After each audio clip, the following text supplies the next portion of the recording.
Self-control and willpower. In simple terms, willpower is the ability to resist short-term temptation in order to meet long-term goals. The lack of self-control can cause many problems, such as relationship breakdown or simply not being able to finish assignment. When discussing self-control, one simply cannot do without the marshmallow experiment conducted in the late 1960s by psychologist Walter Michel at Stanford University. It went like this. Children are invited to a lab where they're given a choice of eating a marshmallow immediately, or, after waiting some time, receive a second one. Ouch! So what would they choose? Let's check it out.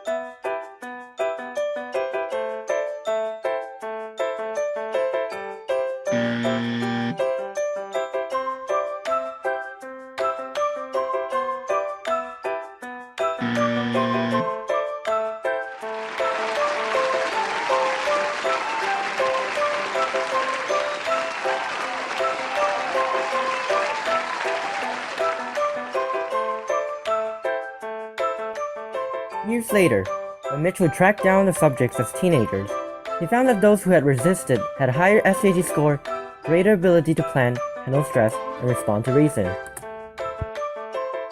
And in their adulthood, those who have resisted perform better in tests known to measure adults' self-control. In summary, this experiment advocates the biological basis for self-control, that self-control is like a temperament that persists over time. However, it turns out the story didn't end there. Years later, researchers at the University of Rochester did a similar experiment.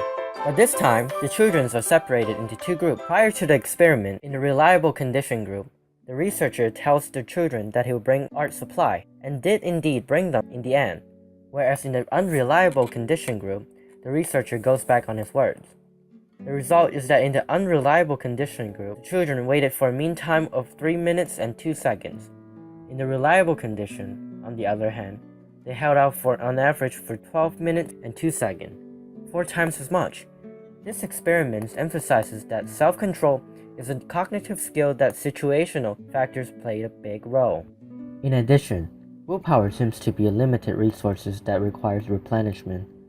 In an experiment conducted by psychologist Roy Baumeister from Florida State University, students are invited to the lab. One group was asked to eat fresh baked cookie, while the other had to chew radish. Afterward, both were asked to solve impossible quiz. The group that resisted spent only an average of 8 minutes, while the other group spent on average 20 minutes. This experiment highlights that people perform relatively poorly on tests of self-control when they have engaged in a previous, seemingly unrelated act of self-control. Here are some tips on how to increase your willpower and self-control. Research has shown that glucose level decreases after making decision or exerting self-control. So just maintain a steady glucose level can help you make wise judgment at times. Also, practicing actions with deliberate control seems to increase willpower, much like training a muscle.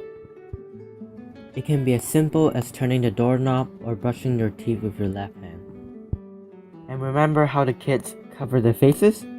Always avoid situations that might cause you to lose self-control. Making decisions tires you mentally and exposes you to failure in self-control. So decide beforehand.